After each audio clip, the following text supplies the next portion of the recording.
This was a case that's about Google using its dominant position to privilege its own search engine in its own products and beyond, which is similar to sort of Microsoft bundling in the Internet Explorer browser. But this is all good progress, but really it misses the kind of fundamental harm of like these things are warping our society. They're warping how our minds are working, and there's no congressional action against that because it's a really hard problem to solve.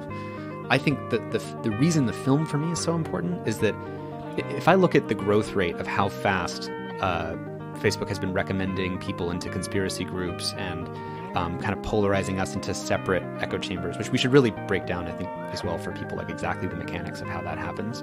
But if you look at the growth rate of all of those harms compared to, how fast has Congress passed anything to deal with it, like basically not at all. They seem a little bit unsophisticated in that regard. Like it might be an understatement. Yeah. I'm trying to be charitable. I want to be charitable too, and I want to make sure I call out. There's Senator Mark Warner, Blumenthal, several other senators we've talked to have been really on top of these issues and led. I think Senator Warner's white paper on how to regulate the tech platforms is one of the best. It's from 2 years ago in 2018. And Rafi Martina, his staffer, is an amazing human being who's worked very hard on these issues.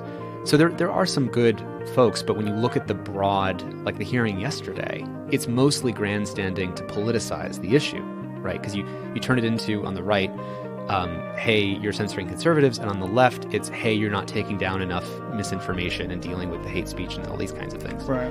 And they're not actually dealing with how would we solve this problem. They're just trying to make a political point to win over their base.